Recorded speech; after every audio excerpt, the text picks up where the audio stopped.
283 is what India had put up. Let's talk about the India batting in case you missed it earlier. Let me tell you what happened.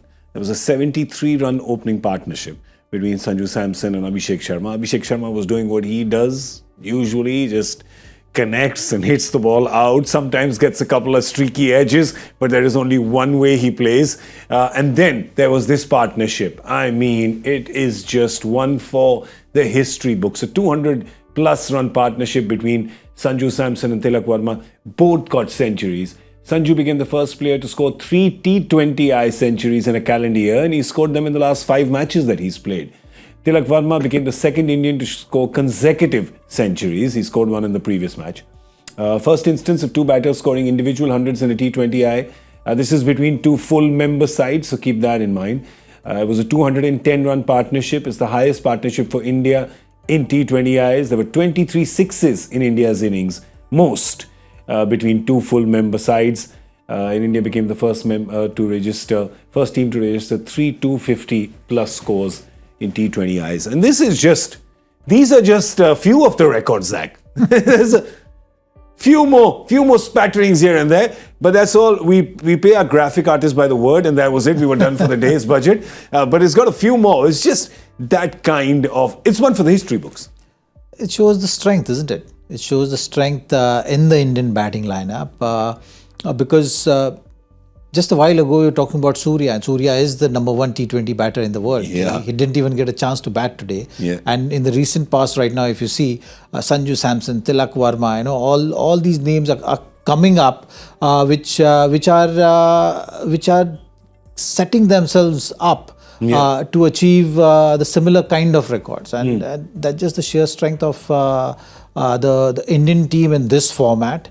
It's just getting better and better because, mind you, this format, no one is talking about hundreds. Yeah. But if you are consistently getting hundreds like this, it's just going to make it that much easier for your whole batting unit, the power hitters, to come later if you are able to do this consistently. Because now we are seeing this pattern that if any of the top batters getting set, they are going on to make it really count and make it big. Yeah. And if they're doing it consistently, it's going to be, they're going to put bowlers under pressure.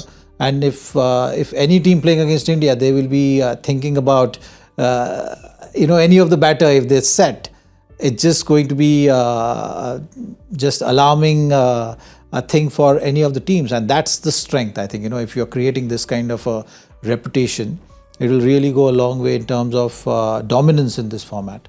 The kind of batting that India's done on this tour, DK, there are some boys sitting in Australia right now who would have fancied their chances of being in this T20 lineup, especially the batters who are going, wait a second, this looks like one of those teams which is a little difficult to get into. Yeah, it's a very happy headache for the backroom staff and the selectors. I think Ajit Agarkar has plenty of names to choose from now. How he's going to choose it is going to be a challenge because you got to think of Yashasvi Jaiswal, Nitish Kumar Reddy, who had a good series against Bangladesh, Shubman Gill, you have Riyan Parag, you have Jasprit Bumrah who's going to come in. The list can go on a little more as well. That's literally 5 players I've just said at the top of my head. And Shivam Dubey, part of the World Cup team. Yeah. Rishabh Pant, part of the World Cup team. Rishabh Pant, yeah. And, you think about it and you think, wow, how are they going to pick the 11 for the next game? It's not going to be easy, but it's a very nice situation. India will be the team that any other country will fear the most in T20, without a doubt. Yeah, I mean, you'd have... It's a very brave call to replace this 1, 2, 3 after the series they've had.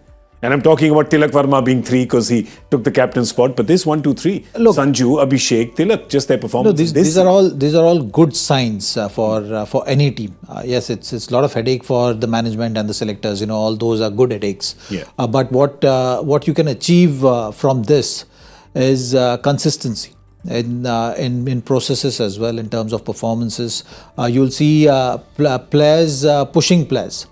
So when you're talking about all the other players, it also talking about their caliber. You're talking about these guys who are performing here. So whoever is getting opportunity, they have to make it count. Yeah. And they know that, okay, someone is pushing me, so you got to make sure that you're not giving that opportunity to other. Yeah. It just, in the process, team is going to become stronger. Yeah. And and lot of good results you can expect from this team.